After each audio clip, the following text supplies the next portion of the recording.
Hello everyone, हम start करने जा रहे हैं इकोनॉमिक्स की ऐसी सीरीज जहां पर हम कवर करने वाले हैं macro economics, micro economics, statistics for economics and Indian economic development, जो कि कवर करता है 11th एंड 12th ग्रेड के इकोनॉमिक्स को।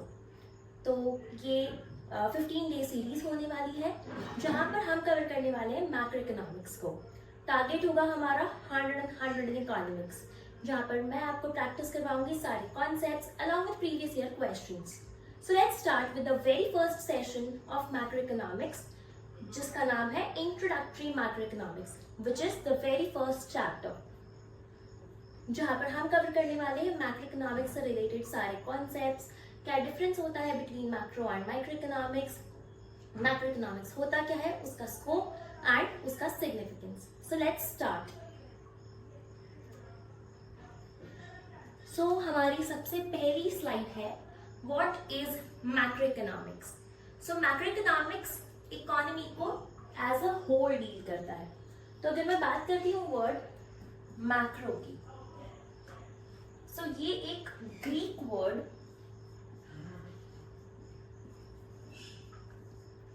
मैक्रोस से आया है। ग्रीक वर्ड मैक्रोस, जिसका मतलब होता है लार्ज। सो कोई भी एक ऐसी एंटिटी जो कि बड़ी है, लार्ज है, होल पर बात करती है, वहां उन सभी चीजों से हम डील करेंगे मैक्रो इकोनॉमिक्स में। तो हमें डिफरेंस तो पहले से क्लियर ही है। माइक्रो का मतलब ही होता है छोटा, स्मॉल, लिटिल, और मैक्रो वर्ड इटसेल्फ बताता है समथिंग लार्ज, समथिंग ह्यूज। तो जब हम इकोनॉमिक्स की बात करते हैं तो मैक्रो इकोनॉमिक्स का मतलब क्या होता है, हम लार्ज लेवल पर बात करेंगे, हम बड़े लेवल पर बात करेंगे, हम इकोनॉमी को एक कंप्लीट लेवल पर बात करेंगे इकोनॉमी की। सो वो हम स्टडी करते हैं मैक्रो इकोनॉमिक्स में। अगर हमें मैक्रो इकोनॉमिक्स की डेफिनेशन को याद करना है, so macro economics is a branch of economics. ये क्या है, इकोनॉमिक्स की एक ब्रांच है जो कि स्टडी करती है इकोनॉमिक इश्यूज को। किसे स्टडी करेगी, इकोनॉमी में जितने इश्यूज हैं, इकोनॉमी में जितनी प्रॉब्लम्स चल रही है एज अ होल। देखिए, तो काफी बार हमारी लाइफ में भी कुछ ना कुछ इश्यूज चलते रहते हैं which relates to economy, may be finances और डिमांड या सप्लाई की अगर हम बात करते हैं, so that comes at an individual level. But when we study economics at the national level, at the economy's level, so that comes under macroeconomics. For example, employment, growth of the national income, inflation, etc. महंगाई कितनी है, कितना employment level है, unemployment कितना है, कितने लोग unemployed हैं, क्या जीडीपी होना चाहिए, क्या एनडीपी होना चाहिए। So everything is studied under macroeconomics.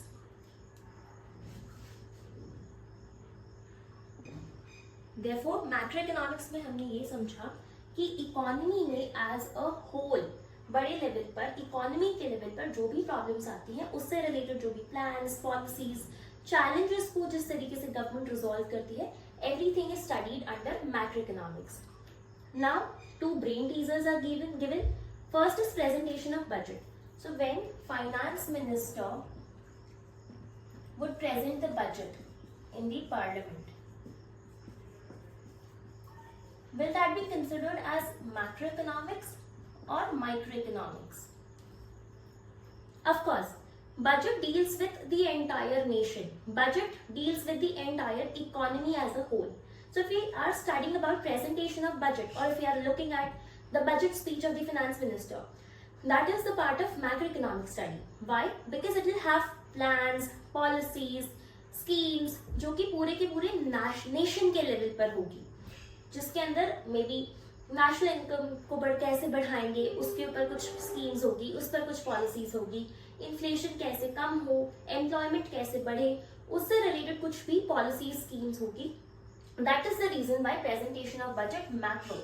Y? Because ये बड़े लेवल पर होता है, पूरी की पूरी इकोनॉमी के लेवल पर होता है, इसीलिए presentation of budget macro economic study है। Whereas अगर मैं पेटीएम के शेयर्स की बात करती हूँ कि maybe for example Paytm के शेयर्स गिर गए, सो पेटीएम क्या है, एक कंपनी है। सिंस पेटीएम एक कंपनी है, देयरफॉर अगर हम उसके शेयर्स क्यों गिरे इस चीज को स्टडी कर रहे हैं तो वो माइक्रो इकोनॉमिक स्टडी होगी। वाई? बिकॉज वो इंडिविजुअल लेवल पर बात हो रही है, वो एक पर्सनल लेवल पर बात हो रही है, फर्म के लेवल पर, इंडस्ट्री की बात हो रही है, उसके अंदर नेशन को हम स्टडी नहीं करते हैं। सो अगर हम बात करते हैं कि पेटीएम के शेयर्स क्यों गिरे, सो वो मैक्रो इकोनॉमिक स्टडी नहीं है, बिकॉज वो हम इंडिविजुअल लेवल पर, कंपनी के लेवल पर बात कर रहे हैं, इसीलिए वो माइक्रो इकोनॉमिक स्टडी है। मूविंग फॉरवर्ड, तो अब हम देखते हैं डिफरेंस क्या होता है between micro economics and macro economics. So micro as a name itself suggest, micro economics में हम स्टडी करेंगे, लिमिटेड स्टडी होगी, इंडिविजुअल लेवल पर बात होगी। माइक्रो का मतलब ही होता है as I earlier told small. तो जहां पर स्मॉल लेवल पर बात होगी, छोटे लेवल पर बात होगी, हम माइक्रो इकोनॉमिक्स को स्टडी करेंगे। मैक्रो का मतलब होता है लार्ज, तो जहां पर एरिया ऑफ स्टडी बड़ी है, नेशन की बात हो रही है, कंप्लीट इकोनॉमी की बात हो रही है, हम स्टडी करेंगे मैक्रो इकोनॉमिक्स को। तो अगर हम डेफिनेशन की बात करते हैं तो the definition of micro economics is that it studies problem of scarcity and choice at individual level. तो माइक्रो इकोनॉमिक्स स्टडी करता है problem of choice and scarcity. अब problem of choice and scarcity का मतलब क्या होता है? क्योंकि resources, for example money is a resource, तो जितने भी रिसोर्सेज आज प्रेजेंट हैं उसमें दो चीजें होती है। फर्स्ट, दे आर स्कार्स, इसका मतलब कि सारे रिसोर्सेज लिमिटेड हैं। फॉर एग्जांपल अगर हम मनी की बात करते हैं तो मनी भी हर किसी इंडिविजुअल के पास लिमिटेड है। सो स्कार्सिटी, देन चॉइस, हमें उस लिमिटेड मनी में चॉइसेस बनानी होती है कि मैं ये वाला प्रोडक्ट परचेज करूं या फिर यहाँ पर मैं अपनी मनी को स्पेंड करूं, एटसेट्रा। तो जब ये चीजें हम इंडिविजुअल लेवल, पर्सनल लेवल पर देखते हैं तो हम स्टडी करते हैं माइक्रो इकोनॉमिक्स को। वेयर एज जब मैं problem of scarcity and choice कि maybe for example defence purchase करना चाहिए गवर्नमेंट को, या फिर गवर्नमेंट को वो पैसे किसी वेलफेयर प्रोजेक्ट में लगाने हैं, तो जब इन सारी चीजों को हम बात करते हैं नेशन के लेवल पर, कंप्लीट इकोनॉमी के लेवल पर, तब हम स्टडी करते हैं मैक्रो इकोनॉमिक्स। और जब यही problem of choice and scarcity को हम इंडिविजुअल पर्सनल लेवल पर बात करते हैं तो that comes under the study of micro economics. Central issue क्या है माइक्रो इकोनॉमिक्स में? सेंट्रल इशू है एलोकेशन ऑफ रिसोर्सेज, कि जितने भी रिसोर्सेज हैं हमारे पास वो लिमिटेड रिसोर्सेज, उनका एलोकेशन कैसे करना है। फॉर एग्जाम्पल एक इंडिविजुअल के पास 100 रुपीज है, सो वो 100 रुपीज को कैसे अलग अलग कामों में डिवाइड करेगा। मे बी उसे कोई प्रोडक्ट परचेज करना है, उसे इन्वेस्ट करना है, एटसेट्रा। तो एलोकेट कैसे करना है रिसोर्सेज को, वो सेंट्रल इशू होता है माइक्रो इकोनॉमिक्स का। मेरे मैक्रो इकोनॉमिक्स में सेंट्रल इशू क्या है? Determination of level of output, यानी कि नेशन में जीडीपी कितनी होनी चाहिए, एम्प्लॉयमेंट लेवल कितना होना चाहिए। तो ये सारे सेंट्रल इश्यूज है मैक्रो इकोनॉमिक्स के। Obviously for example assume that you have become the finance minister of any country. आपका ऑब्जेक्टिव क्या होगा कि मैं जीडीपी को जितना हो सके उतना ज्यादा बूस्ट अप करूं, as well as employment level को भी बढ़ाऊं। व्हाई? बिकॉज किसी भी नेशन में यही दो प्राइम ऑब्जेक्टिव्स होते हैं गवर्नमेंट के, कि जीडीपी जितनी ज्यादा अच्छी होगी, हमारा overall level of economy growth उतनी ज्यादा करेगी। ऑल्सो एम्प्लॉयड, अगर सारे इंडिविजुअल्स एक कंट्री के अंदर एम्प्लॉयड होंगे तो वो कंट्री ऑटोमेटिकली प्रॉस्परस बनती जाएगी। थर्ड बेसिस ऑफ डिफरेंस है economic variable. Economic variable micro economics में होते हैं consumer demand and producer supply. जैसे कि मैंने आपको पहले ही बताया है कि माइक्रो इकोनॉमिक्स में हम सारी चीजें इंडिविजुअल लेवल पर स्टडी कर रहे हैं। तो इंडिविजुअल कौन हुआ यहाँ पर?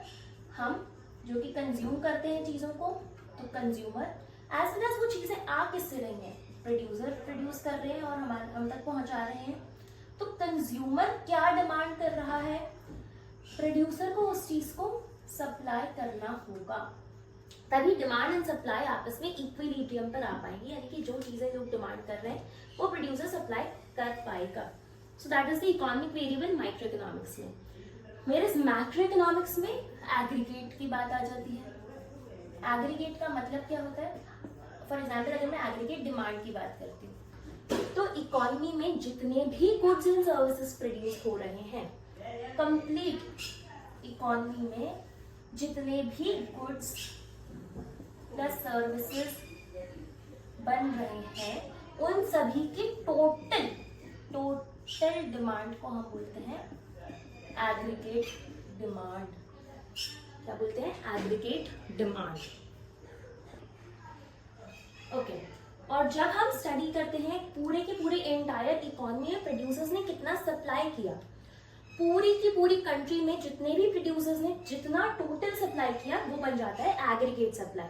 तो यहाँ पर आपको डिफरेंस समझ में आ गया होगा कि जब मैं एक इंडिविजुअल की बात करती हूँ कि इंडिविजुअल कितना डिमांड कर रहा है, और एक प्रोड्यूसर जो सप्लाई कर रहा है, वो हो जाता है माइक्रो इकोनॉमिक स्टडी। वेयरएज जब मैं बात करती हूँ कि पूरी की पूरी इकोनॉमी में कितनी डिमांड है टोटल गुड्स एंड सर्विसेज की, और टोटल सप्लाई कितनी है गुड्स एंड सर्विसेज की, सो that comes under the study of micro economics. अगर मैं डिग्री ऑफ एग्रीगेशन की बात करती हूँ तो लिमिटेड है। व्हाई? बिकॉज मैं इंडिविजुअल लेवल की बात कर रही हूँ। वेयरएज माइक्रो इकोनॉमिक्स में डिग्री ऑफ एग्रीगेशन भी वाइड हो जाता है। व्हाई? बिकॉज मैं एग्रीगेट की बात कर रही हूँ, टोटल की बात कर रही हूँ, पूरी की पूरी इकोनॉमी की बात कर रही हूँ। नेक्स्ट बेसिस ऑफ डिफरेंस है economic agents. Economic agents obviously micro economics है, हमने पहले ही बात करी है कि हम यहाँ पर इंडिविजुअल लेवल पर डील करते हैं, तो इंडिविजुअल ही इसके अंदर इकोनॉमिक एजेंट होंगे। इंडिविजुअल इकोनॉमिक एजेंट कौन हुआ? तो कंज्यूमर हुआ और प्रोड्यूसर हुआ। तो जब हम एक इंडिविजुअल कंज्यूमर और एक इंडिविजुअल प्रोड्यूसर की बात करते हैं तो वो हम स्टडी करते हैं माइक्रो इकोनॉमिक्स में। वेयरएज अगर मैं मैक्रो इकोनॉमिक्स की बात करती हूँ तो मैक्रो इकोनॉमिक्स में हम स्टडी करते हैं कंप्लीट इंस्टीट्यूशन। इंस्टीट्यूशन का मतलब क्या हुआ कि हम बात कर रहे हैं सेबी की, जो security and exchange board of India, RBI की, ट्राई की। ट्राई क्या है? Try is telecom regulatory authority of India, यानी कि जो आपका फोन नेटवर्क चलता है, बीट एयरटेल, जियो एटसेट्रा, तो वो कौन रेगुलेट करता है? वो रेगुलेट होता है ट्राई से। आरबीआई जो कि हमारा रिजर्व बैंक ऑफ इंडिया है, जो गवर्न करता है हमारा रेपो रेट, बैंक रेट, जिसका मतलब क्या होता है कि अल्टीमेटली हमें बैंक से कितने रेट ऑफ इंटरेस्ट पर लोन मिलेगा, वो कौन गवर्न करता है? वो गवर्न करता है आरबीआई। देन हमारा शेयर मार्केट, तो ये कौन गवर्न करेगा? SEBI, that is security and exchange board of India. So जब हम कंप्लीट इंस्टीट्यूशन की बात करते हैं कि वो कैसे उनकी पॉलिसीज, उनके स्कीम्स किस तरीके से डिटरमाइन करते हैं हमारी इकोनॉमी को, इसीलिए हम उसकी स्टडी माइक्रो इकोनॉमिक्स के अंदर करते हैं। वेयरएज जब हम इंडिविजुअल डिसीजन मेकर हैं, कंज्यूमर खुद अपना डिसीजन बना रहा है, प्रोड्यूसर खुद अपना डिसीजन बना रहा है, तो वो हम स्टडी करते हैं माइक्रो इकोनॉमिक्स में। लास्ट बेसिस ऑफ डिफरेंस है method of study. Micro economics में हम पार्शियल इक्विलिब्रियम एनालिसिस करते हैं। What is partial equilibrium analysis? जब हम इंडिविजुअल लेवल पर बात करते हैं, सिंगल पर्सनल लेवल की बात करते हैं, तो वो हम मेथड ऑफ स्टडी क्या हो गई? Partial equilibrium analysis. वेयरएज जब दो चीजें आपस में इंटर रिलेटेड है, फॉर एग्जाम्पल दो इंस्टीट्यूशंस आपस में रिलेटेड है, तब हम स्टडी करते हैं जनरल इक्विलिब्रियम एनालिसिस की। और वो किसकी मेथड ऑफ स्टडी है? वो मेथड ऑफ स्टडी है मैक्रो इकोनॉमिक्स की। सो ये बेसिस ऑफ डिफरेंस है कि माइक्रो एंड मैक्रो में क्या बेसिस है दोनों में डिफरेंस का। तो अगर एग्जाम में क्वेश्चन आता है कि what's the difference between micro and macro economics, so you should be very clear कि ये 6 पॉइंट ऑफ डिफरेंस या बेसिस ऑफ डिफरेंस आप इसमें मेंशन करें।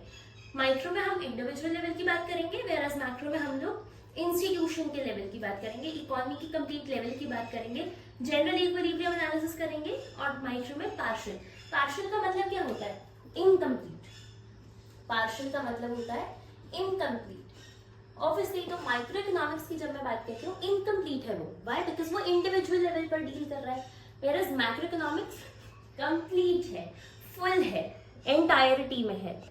चलिए, तो बेसिस ऑफ डिफरेंस हमने यहाँ पर फिनिश ऑफ कर लिया है। अगली स्लाइड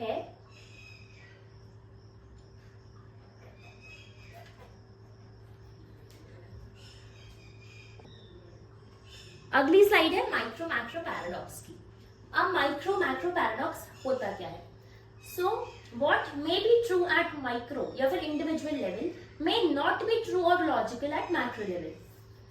तो मतलब ये कह रहा है कि जो चीजें माइक्रो लेवल पर सही हैं, जरूरी नहीं है कि वो मैक्रो लेवल पर भी लॉजिकल होंगी। फॉर एग्जाम्पल, अगर मैं सेविंग्स की बात करती हूँ, आपको आपके पेरेंट्स ने हमेशा सिखाया होगा कि सेविंग्स करिए, सेविंग्स बहुत इफेक्टिव होती है, सेविंग्स आपके लिए लॉन्ग टर्म के लिए अच्छी होगी, वगैरह वगैरह, कि सेविंग्स आपके लिए एक बैकअप की तरह होता है कि जब आप डिस्ट्रेस में होंगे फ्यूचर में तो ये सेविंग्स आपको हेल्प करेंगी। बट सेविंग्स मतलब क्या हुआ कि माइक्रो लेवल या फिर इंडिविजुअल लेवल, एक पर्सनल लेवल पर सेविंग्स क्या है, अच्छी चीज है, ओके। बट अगर इकोनॉमी में जितने भी लोग हैं सब एक साथ सेविंग करना स्टार्ट कर देंगे तो ये इकोनॉमी के लिए बिल्कुल भी अच्छी बात नहीं है। क्यों, समझते हैं। फॉर एग्जाम्पल, एक पूरी की पूरी इकोनॉमी में 100 लोग हैं, ओके, और 100 के 100 ही सेव कर रहे हैं, जिसका मतलब क्या हुआ कि वो एक्सपेंडिचर नहीं करेंगे, ओके, वाई, बिकॉज वो अपने पास उस चीज को सेव करके रखेंगे, और वो इन्वेस्ट भी नहीं करेंगे।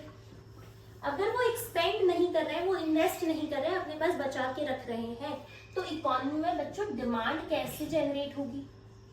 डिमांड तो कोई किसी भी प्रोडक्ट की करेगा ही नहीं, तो फिर प्रोड्यूसर क्या मैन्युफैक्चर करेगा? Producer will not be able to manufacture anything. Why? Because there is insufficient demand in the economy. Why? Because people are not willing to spend whatever they are earning. Also, they are not willing to invest. So, अगर demand नहीं होगी economy में किसी चीज की तो producer कुछ भी नहीं बना पाएगा, एंड जितने भी बिजनेसेस हैं वो भी रन नहीं कर पाएंगे, और इकोनॉमी अल्टीमेटली किस चीज में स्लिप कर जाएगी? इकोनॉमी में हो जाएगी पॉवर्टी, गरीबी हो जाएगी पूरी की पूरी इकोनॉमी में। विच मीन्स कि सेविंग्स जो एक इंडिविजुअल लेवल पर तो अच्छी चीज है, लॉजिकल है, ठीक है, बट नेशनल लेवल पर सेविंग्स बिल्कुल भी ठीक नहीं है। इसी को बोलते हैं micro macro paradox, which means जो भी चीज माइक्रो लेवल पर अच्छी है जरूरी नहीं है कि मैक्रो लेवल पर भी अच्छी और करेक्ट या लॉजिकल होगी। Okay, so moving on to the next slide. हमारी अगली स्लाइड है scope of macro economics. Scope of macro economics में फर्स्ट पॉइंट है estimation of national income and related aggregates. Macro economics help करता है national income को estimate करने में कि किसी भी इकोनॉमी की नेशनल इनकम क्या है, जिससे हम अल्टीमेटली उसे कंपेयर कर सकते हैं दूसरे नेशंस की नेशनल इनकम के साथ। रिलेटेड एग्रीगेट्स जैसे कि जीडीपी, एनडीपी, डेप्रिसिएशन अगर आपने पढ़ा है तो जीडीपी माइनस उसमें डेप्रिसिएशन कितना है उससे हम लोग एनडीपी को कैलकुलेट कर लेंगे। सो हम एनडीपी को वैसे कैलकुलेट कर सकते हैं। सो अल्टीमेटली मैक्रो इकोनॉमिक्स की स्टडी नेशनल इनकम के एस्टिमेशन में हेल्प करती है। Second is theory of employment, कि एम्प्लॉयमेंट लेवल कैसे होगा इकोनॉमी के अंदर, कैसे बढ़ेगा, क्या पॉलिसीज होनी चाहिए, क्या स्कीम्स गवर्नमेंट को अडॉप्ट करनी चाहिए जिससे कि अनएम्प्लॉयमेंट कम होकर एम्प्लॉयमेंट लेवल इकोनॉमी में बढ़े। Third is theory of price, कि प्राइस डिमांड किस तरीके से मूव करते हैं जिससे हम अल्टीमेटली नेशन के अंदर डिमांड इंक्रीज करके जीडीपी को बूस्ट अप करेंगे। Fourth is inflationary and deflationary gap, जैसे कि हमने देखा थियरी ऑफ प्राइस, सो वो प्राइस लेवल किस तरीके से मूव करना चाहिए कि हमारी इकोनॉमी ना ही इन्फ्लेशनरी यानी कि महंगाई भी नहीं होनी चाहिए इकोनॉमी के अंदर, और उसका ऑपोजिट वो भी हमारी इकोनॉमी के लिए सही नहीं है। सो एक बैलेंस इंपॉर्टेंट है। तो क्या प्राइस लेवल इकोनॉमी के अंदर होना चाहिए, क्या जनरल प्राइस लेवल होना चाहिए जिससे इकोनॉमी इन्फ्लेशनरी या डिफ्लेशनरी गैप के अंदर फॉल नहीं करे। Next is role of government. Government budget का क्या रोल होता है, गवर्नमेंट बजट में कैसी प्लान्स, कैसी पॉलिसीज, कैसी स्कीम्स होनी चाहिए जिससे नेशन अल्टीमेटली ग्रो करे, थ्राइव करे। लास्ट पॉइंट है exchange rate and DOP. Exchange rate का मतलब क्या होता है, वो रेट जिसके बेसिस पर हम दूसरे नेशंस के साथ ट्रेड करते हैं। फॉर एग्जाम्पल, मुझे बांग्लादेश के साथ ट्रेड करना है, मुझे यूएस से ट्रेड करना है, मुझे यूके के साथ ट्रेड करना है, मुझे ईयू यूरोपियन यूनियन के साथ ट्रेड करना है। सो मेरा जो एक्सचेंज रेट होगा उसके बेसिस पर ही ट्रेड कर सकती हूँ। सो ये जो एक्सचेंज रेट है ये बहुत इंपॉर्टेंट होता है। फॉर एग्जाम्पल, अगर एक्सचेंज रेट बहुत महंगा है सो हम बाहर एक्सपोर्ट उतना नहीं कर पाएंगे, हमारे एक्सपोर्ट्स लिमिटेड होंगे, ओके। या अगर मुझे कोई प्रोडक्ट बाहर से इंपोर्ट करना है और उनके एक्सचेंज रेट हाई है सो मैं उतना इंपोर्ट भी नहीं कर पाऊंगी। इसीलिए एक्सचेंज रेट बहुत इंपॉर्टेंट होता है एक्सपोर्ट और इम्पोर्ट को डिटरमाइन करने में, जिससे अल्टीमेटली हमारा बैलेंस ऑफ पेमेंट डिटरमाइन होता है। अब now what is balance of payment? So balance of payment का मतलब क्या होता है, हम लोग दूसरे नेशंस के साथ कैसे रिलेशन है, relation as in trade relations कैसे हैं। सो वही हमारे इंपोर्ट और हमारे एक्सपोर्ट के बेसिस पर हमारा बैलेंस ऑफ पेमेंट भी डिटरमाइन होता है। लास्ट टॉपिक है सिग्निफिकेंस ऑफ मैक्रोइकोनॉमिक्स। अब मैक्रोइकोनॉमिक्स का क्या इंपॉर्टेंस है, क्यों हमें मैक्रोइकोनॉमिक्स स्टडी करनी चाहिए? वेरी फर्स्ट है डिस्क्रिप्शन ऑफ द इकोनॉमी। हम अपनी इकोनॉमी को डिस्क्राइब कर सकें कि उसकी नेशनल इनकम कितनी होगी, अनएम्प्लॉयमेंट लेवल कितना है इकोनॉमी के अंदर, गवर्नमेंट बजट उसके अंदर क्या पॉलिसीज होनी चाहिए, गवर्नमेंट किस तरीके से रेगुलेट करती है कि हमारी इकोनॉमी स्टेडीली ग्रो कर सके। सो मैक्रोइकोनॉमिक्स हेल्प करता है कि हम अपनी इकोनॉमी को डिस्क्राइब कर सके, उसके बारे में सारे फैक्ट्स हमें पता हो। सेकेंड, ये रोड मैप बताता है कि ग्रोथ एंड डेवलपमेंट के लिए क्या रोड मैप होना चाहिए, क्या पाथ हमारी इकोनॉमी हमारी गवर्नमेंट को फॉलो करना चाहिए जिससे हमारी कंट्री में जीडीपी जो है वो ग्रो करे। नॉट ओनली जीडीपी, डेवलपमेंट भी हो हमारे नेशन का। डेवलपमेंट कैसे होगा कि हम एनवायरनमेंट को भी इसके अंदर देख रहे हैं, हेल्थ फैसिलिटीज इंप्रूव हो रही हैं, तो ये सारी चीजें मैक्रोइकोनॉमिक्स से हमें पता लगती हैं। Third is economic stability. Economic stability का मतलब क्या हुआ कि हम इन्फ्लेशनरी या फिर डिफ्लेशनरी गैप के अंदर नहीं जा रहे हैं, हमारी इकोनॉमी स्टेबल है, बैलेंस्ड है। Fourth is BOP status. BOP का मतलब क्या हुआ, जो कि भी मैंने आपको बताया, बैलेंस ऑफ पेमेंट, कि हम रेस्ट ऑफ द वर्ल्ड के साथ किस तरीके से ट्रेड कर रहे हैं या फिर क्या हमारे रिलेशन है रेस्ट ऑफ द वर्ल्ड के साथ, तो वो बीओपी स्टेटस हमें मैक्रोइकोनॉमिक्स से पता लगता है। नेक्स्ट है problem of poverty and environmental pollution. Macroeconomics हमें सजेस्ट करता है स्कीम्स, पॉलिसीज जिससे हमारी नेशन की पॉवर्टी कम हो, गरीबी कम हो, हम ज्यादा से ज्यादा लोगों को एम्प्लॉय कर सकें ताकि उनके पास भी एक स्टेबल सोर्स ऑफ अर्निंग होगा एंड पॉवर्टी लेवल कम होगा। एंड एनवायरमेंटल पोल्यूशन, अभी जैसे कि हम देख रहे हैं कि गवर्नमेंट का बहुत फोकस होता है मिनिमाइज करने में एनवायरमेंटल पोल्यूशन, कि जितना कम हो सके उतना आप पोल्यूशन को कम करिए, इसीलिए सोलर पैनल्स वगैरह पर ज्यादा फोकस है एट प्रेजेंट गवर्नमेंट का। तो वही मैक्रोइकोनॉमिक्स की स्टडी से ही पता लगता है कि कैसे प्लान्स, कैसे स्ट्रैटेजीज होनी चाहिए कि हम एनवायरनमेंट का ध्यान रखते रखते भी ग्रो कर सकें। लास्ट है policy formulation. As I mention कि मैक्रोइकोनॉमिक्स से हमें समझ में आता है कि किस तरीके की पॉलिसीज गवर्नमेंट को फॉर्म करनी चाहिए जिससे अल्टीमेटली ग्रोथ हो, ओके, ग्रोथ हो, इकोनॉमी का डेवलपमेंट हो, इकोनॉमी। अगले सेशन में जहां पर हम नेक्स्ट चैप्टर को स्टडी करेंगे, उससे रिलेटेड प्रीवियस ईयर क्वेश्चंस को डिस्कस करेंगे। So in the meantime like, share and subscribe this channel. Thank you everyone.